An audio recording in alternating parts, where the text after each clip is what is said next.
Whoop. Oh, jeez. Kick out, relight. If you can make a whole movie that looks like this, that might be pretty cool. That's them actually right now. Yeah, no, I'm talking about it. It's amazing. It's actually my wife, and I'm going to tell her I'm being interviewed right now, baby.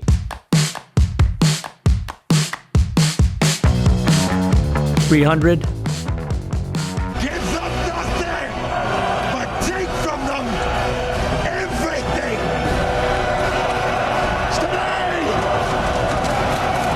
The quick backstory on 300 is that when I was pitching it around Hollywood and finally got it to Warner Brothers, their only sort of hesitation was that they had just made a Sword and Sandals movie called Troy. They were like, look, we have Brad Pitt. So that was pretty cool.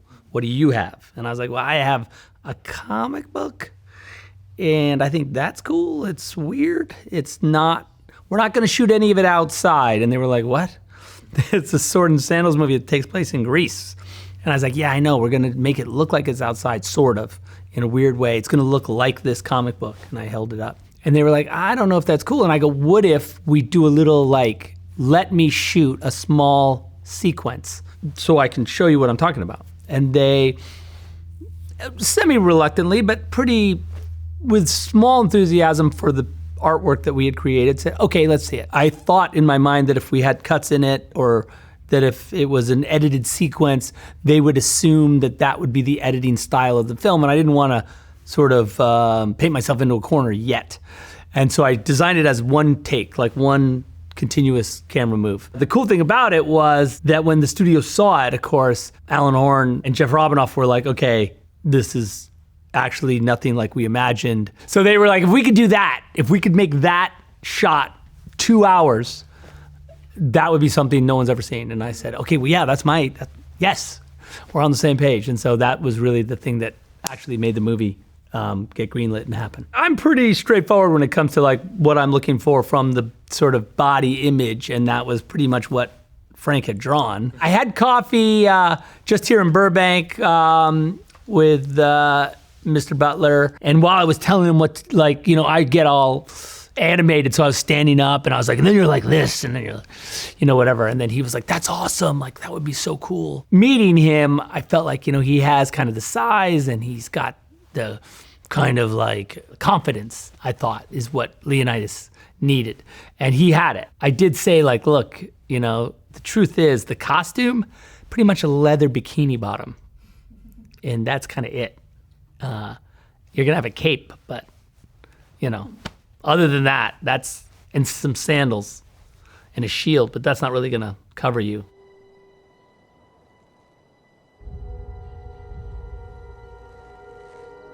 Madness.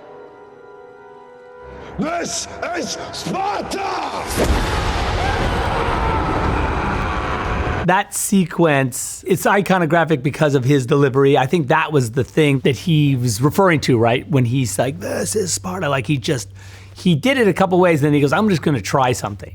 And he just went completely over the top.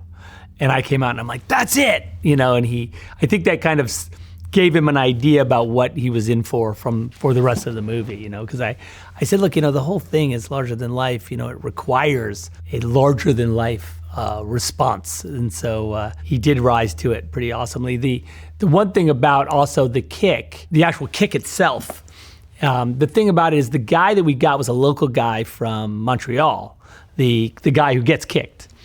And he was like, I take kicks like this in the dojo all the time. And I was like, oh, that's awesome, okay. Because it would be 1, 2, 3, kick, right? I go, okay, kick him on 2 instead of 3. So because on the first take, he knew it was coming, so he went with it. But if you watch the take that's in the movie, he definitely was not. Watchmen. It's a joke. It's all a joke. And forevermore. I was in post on 300. I was working on really the finishing touches on 300. The studio said, your movie 300 is based on a comic book. Have you ever heard of this comic book called Watchmen? And I was like, have I ever heard of Watchmen? Are you serious? What kind of a crazy question is that? And they said, oh, because we own the rights to it. or we own part of the rights. That was all a crazy nightmare. But I said, yeah, I love it. Can I? And they're like, well, we have a script. Would you like to see it? And I go, yeah. So I read the script, and it was very much, at that time, it was completely different from the comic book. It was like the War on Terror, and it was like all updated, and like I think Rorschach had like a dog as a sidekick, and it was all sorts of bizarro, just stuff. I was like, wait, what? No. I go, you guys, if I do this, I have to do as best I can to put it back to the original. You know, set it in the 80s. You know, Nixon's president and all that. And they were like, what? You know, so there was a bit of a battle there, but I think that they kind of trusted me off 300, and they kind of understood that I sort of maybe had an understanding of this genre and or comic book that was unique to the group that was doing it. The thing that sort of solidified it for me was that, and I was kind of on the fence about doing it because I really loved the graphic novel so much that I didn't want to fuck it up. By the way, Watchmen's one of my favorite motion picture experiences. The title sequence itself is a lot of the stuff that's in the graphic novel, but in the sort of prose sections that I pulled all that little pieces out, as well as just all this pop culture iconography that I really thought kind of spoke to and, you know, deconstructed what at that time was pretty much a fledgling superhero movie genre.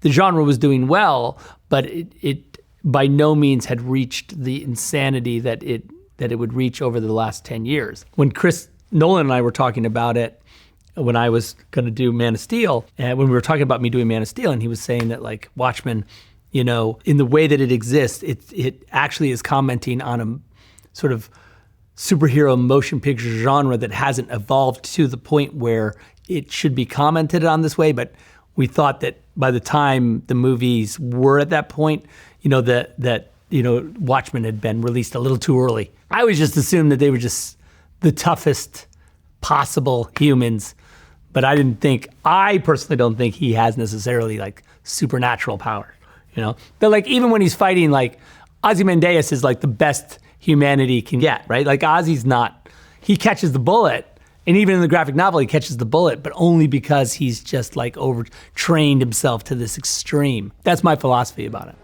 This wasn't caused by nuclear warheads.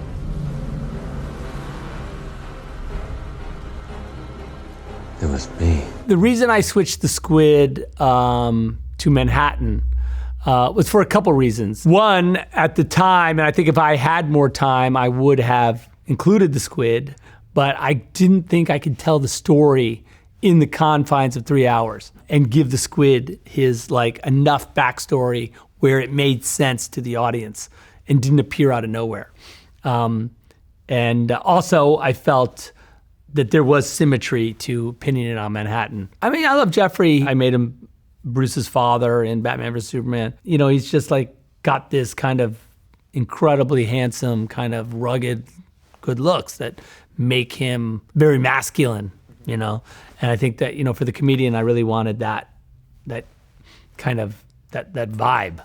And I think that he really pulls it off, but he's super nice, you know, in real life. He's super kind and not like that at all. The accumulated filth of all their sex and murder will foam up around their waists. And all the whores and politicians will look up and shout, "Save us." And I'll whisper, "No." I was a fan of the graphic novel, and so Rorschach is, I mean, if you love Watchmen, Rorschach has always been fan favorite, you know, and Jackie Earle is like literally such a good Rorschach, you know, and he's just he sent me this audition for that part. He shot like a whole little sequence in his kitchen, and it looked amazing. And he was just like, "Give me back my face," you know. And it was like, so it was just so good. I was like, okay, this guy is amazing. And then, you know, and he had been in Little Children that year, you know, that we were casting. Patrick Wilson also. I saw those two in that movie, and I was like, I want those two in my crazy. I know that seems like an unlikely source for Watchmen, Little Children, to, you know, it's like a bizarro jump, but it was a cool. They're both amazing, and they're both so good, and they're like, I just love that casting. Man of Steel. You've grown stronger here than I ever could have imagined. The only way to know how strong is to keep testing your limits.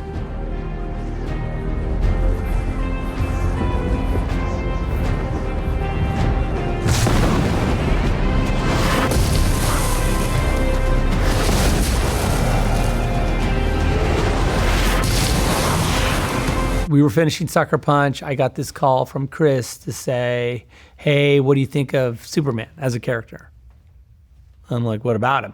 You know, he's cool, but what about him? He goes, well, I've been working with David on the Superman movie, and I don't think I'm going to do it, but I was going to look for someone to do it and was wondering if you'd be interested. And I'm like, yeah, absolutely. So they sent the script over. I read it in one sitting. I said, yeah, it's cool. I'm happy to talk about it. So then we went over to the house and we sat and talked about, Superman through the years and kind of what this Man of Steel movie could be to make him the nostalgia, the importance of what he represented to generations, and that importance cannot be diminished. He's an immigrant, It's an immigrant story in a lot of ways. And that was the thing I really felt strongly about, that he was an outsider, that he was looking to be accepted, all that stuff that is really at the core of who he is. I let my father die because I trusted him, because he was convinced that I had to wait, that the world was not ready. What do you think? The conversation is exactly what he says to Lois. He says, I let my father die to protect the idea that my father was trying to protect, the idea that I wasn't ready to be outed to the world because I wasn't Superman. I was like a teenager that kind of I could have made a mess of it. I have the power to do it, but had I ever used my powers in those ways? Did I know exactly how to do it? No. I want to say my dad, but I also trusted him that his vision for what I could be was bigger than him or I or, this little incident in Kansas was not the thing that was going to sort of expose me to the world. And because on the moment I'm exposed to the world, I have to be at the peaks of my powers because the world is not going to sit around and rejoice my existence. That's probably not what's going to happen. And I think that's what Jonathan's point of view was. The world is going to be afraid of you. And the world is going to there's a really good chance that you're going to become the enemy because you make us feel too insignificant. And when we feel that way, we get afraid. If you love these people so much, you can mourn for them. Don't do this! Stop! Zod's not wrong from his point of view, but also there's no really room for humans in this scenario that Zod's presenting. And he's not going to stop. He wasn't going to negotiate an outcome. So it was either Zod or us. And that was pretty much the game. There was no middle ground. Zod said he would fight until either you kill me or I kill you. That's the game. There's no and they're like, but why would you put Superman in that position? I'm like, well, if Superman can't handle that position, then he's fake. Then he's not, he's got to address the scenarios that come to him. He can't pick and choose as you can't pick and choose. When something is outside of your morality, your normal morality that you can deal with, it's like the Kobayashi Maru, right? From Star Trek. It's the idea that you're presented a scenario, a no-win scenario. And in the no-win scenario, how do you respond? And I think that if you can respond, if the character can respond in a way that solidifies his humanity, then he's stronger. What would Man of Steel 2 have looked like? Here's what happened, in my opinion. Once you talk about the fact that Bruce Wayne exists in the same world as Superman, right?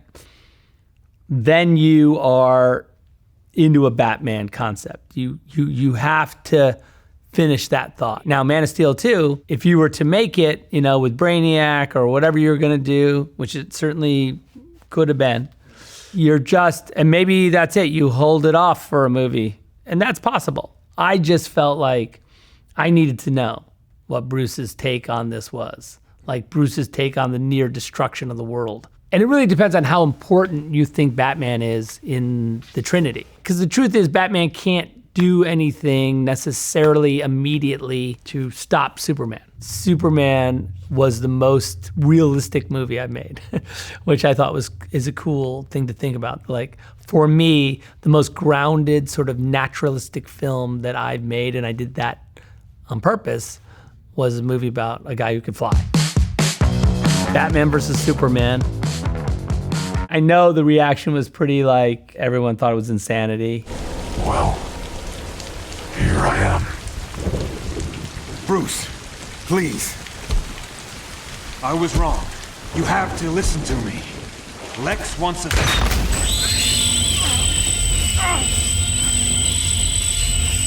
Because, like, look, I'm a huge Dark Knight Returns fan, you know that. And I needed a big Batman. I wasn't going to cast an actor who wasn't, like, scale. Ben's 6'4".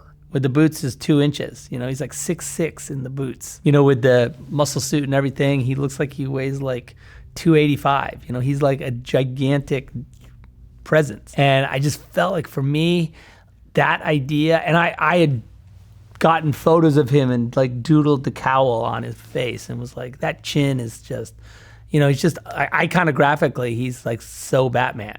He's like to me, he's the most iconographic Batman of all the movie Batmans. And that's what I was going for. That's what I wanted. I wanted the most Batman-y Batman I could find. Because I feel like Henry is the most Superman-y Superman.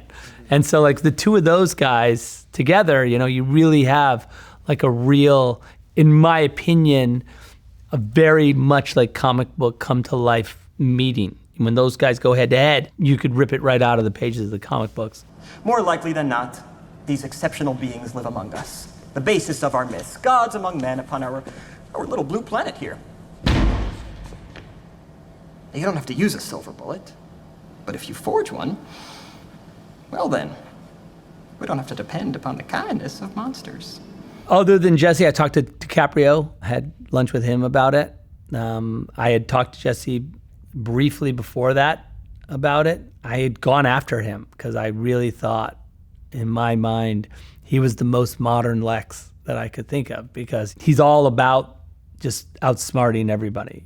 He seems like he could be a billionaire. You know what I mean? Because he's so particular, and I just like him. I think he's a great actor, and I think he's incredible. I think he's a funny guy, and he's also like gets the irony. He gets all the like iconographic subtleties. What I'm always trying to do symbolically with the performance, or whether it be, through images, make a relationship to something else. He gets it, and he's always doing it himself. So it really, really works out.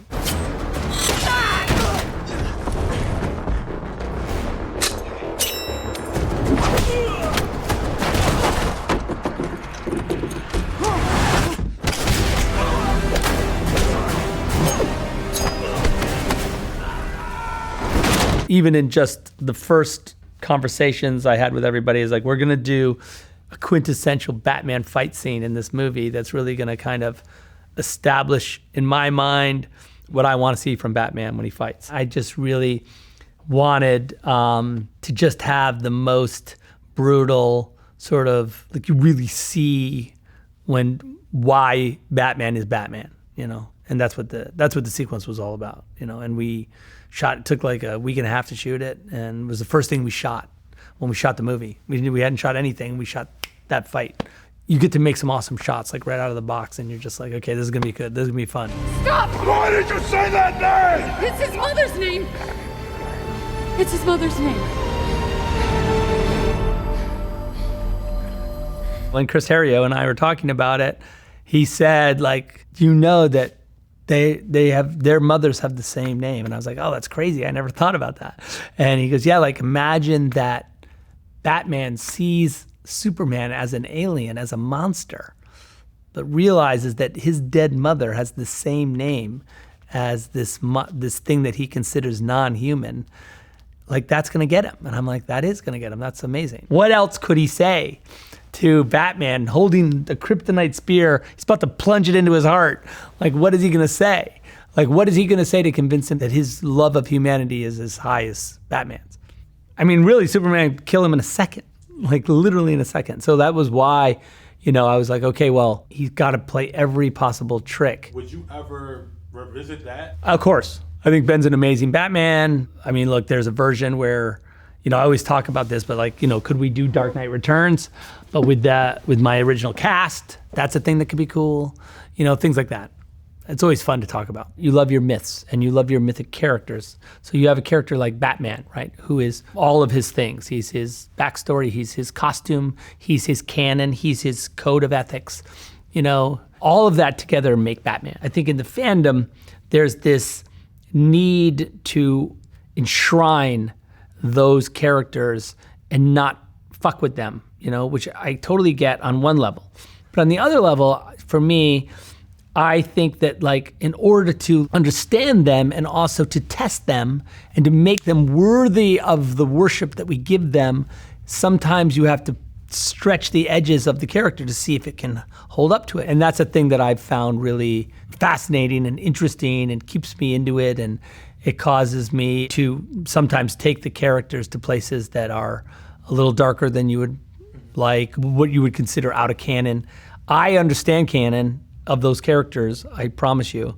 I'm not like delusional about like what Superman and Batman can do, but I think testing them is important. Justice League. She begged me with her last breath that when I killed you, and make no mistake, I will fucking kill you, that I do it slow. I'm gonna honor that promise.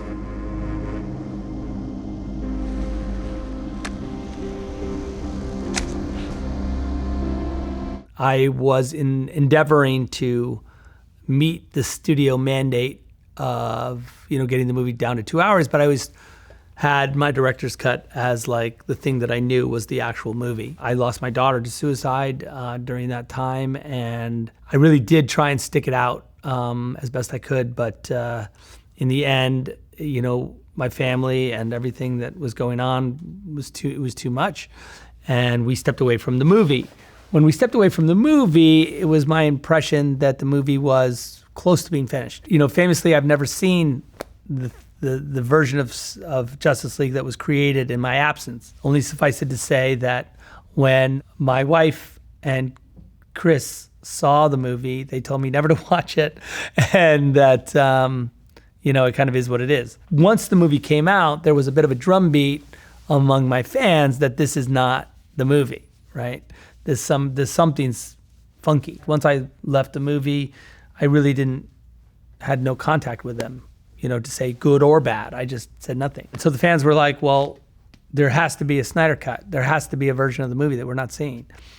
And look, the truth is that the fans themselves are the ones that were responsible with the intense groundswell that caused the studio. Now, there was a few factors that happened that made the movie real, and those were that I'd gotten a call from the studio when I think the pressure from the fans was at its highest point, was like, what would it take to do a director's cut of Justice League? At the time, I think they had said, look, we'll release the movie as is, in its raw form, in its rough cut form, the form that I kind of had it. And I was like, yeah, I don't really have interest in that. Like, that's like what?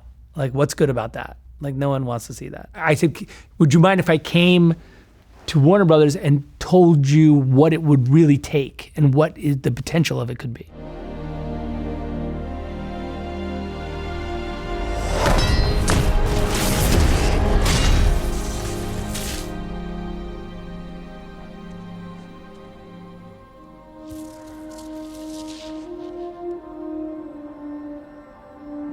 He's back. I mean, it's birth, death, and resurrection really is what the first three movies are, In the end, they're Superman stories. I think that people get sidetracked by Batman a little bit. The idea that we killed Superman was because I needed to resurrect him. I needed him to sacrifice one more thing for humanity, and that was himself. It wasn't just killing Zod this time, right? It was like the stakes got higher.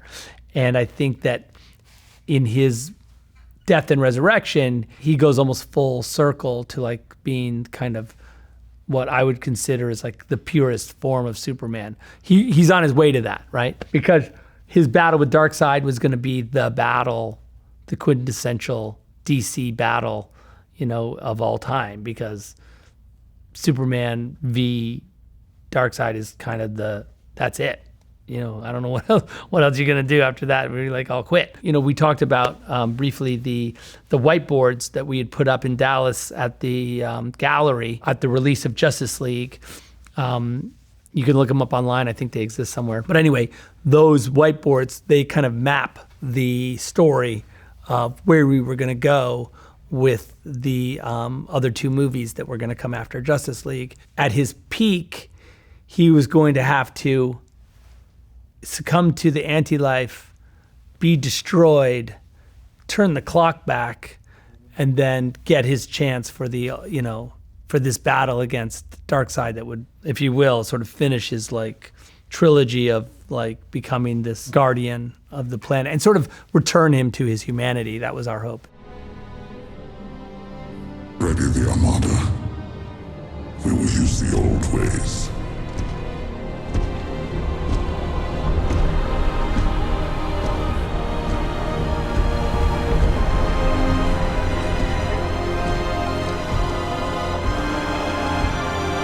For me, what Justice League would have been very much sort of inspired by the way that Watchmen, in the end, is a piece of popular entertainment that depicts giant world-ending events, but also sort of deconstructs those events and superimposes over those events our own politics and our own biases and everything that makes us, what we are. In Watchmen, anyway, it allows the superhero genre to encapsulate the human experience and sort of give it back to us.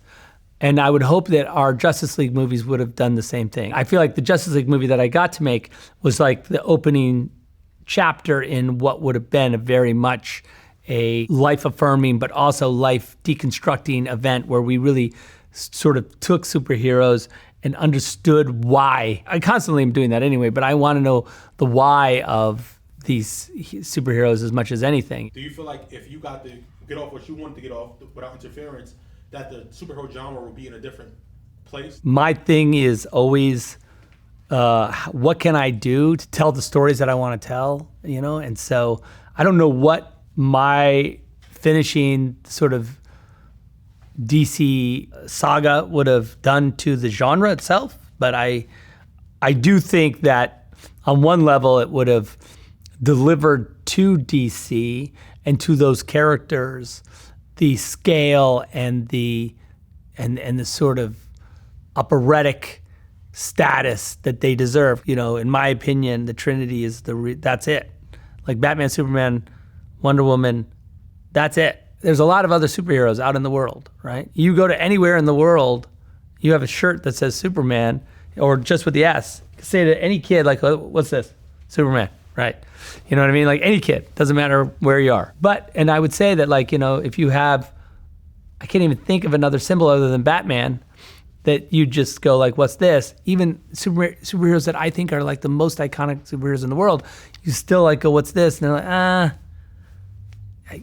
it's like McDonald's, it's like you just know it, And so I just think that I would have loved to have let them take their place sort of in the, in pop culture where they belong. That's what I think. Dawn of the Dead. Honey, listen to me. You need to find a place to hide. Can you do that? What do you mean? What's going on? Nicole?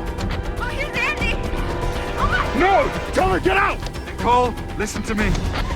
Dawn of the Dead, which is a movie I made with Universal and Scott Stuber. I think they had another director that was going to do the movie. At that time, I was a commercial director. I turned down SWAT.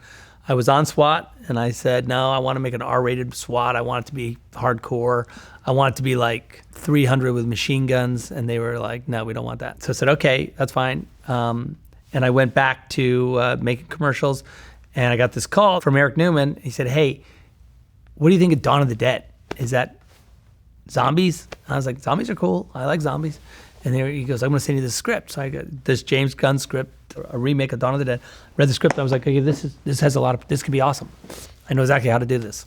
And so, they said, come on in and tell us what you want to do.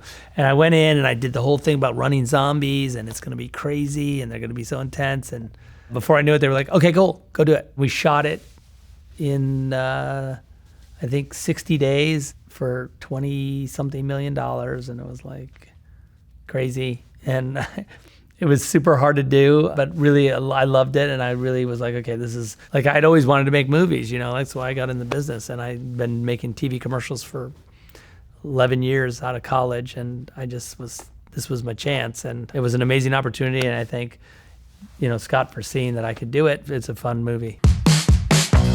Rebel Moon 2.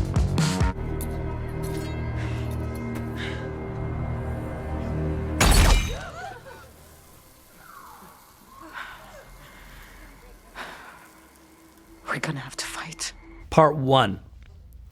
The only thing I'm going to say about that is that the story so far, if you don't know, the short story is it's about like a group of farmers. They get visited by this evil empire. They want the farmers' crops to feed their soldiers. So the farmers decide to hire some soldiers to help them. Bad guys find out that they're looking for some soldiers, and they ambush the heroes before they return. And there's a big fight. And what we think is that the good guys have won. Now, in movie 2, we come to find out that the bad guys are coming to the village, that the good guys, even though they're there to get paid, they have to figure out how to mount a defense.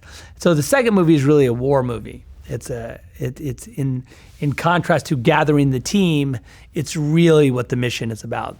Movie 2 is the mission. Why are we together? Why do we fight? The bad guys are coming. We have to stand and defend this land with our lives, and that's kind of what happens. It's an epic conclusion. It's really the why of movie 1. Movie 1 exists for movie 2. You can watch them together, in a single run. It's an incredible culmination of this insane world. I promise it doesn't disappoint with action and insanity at the very end.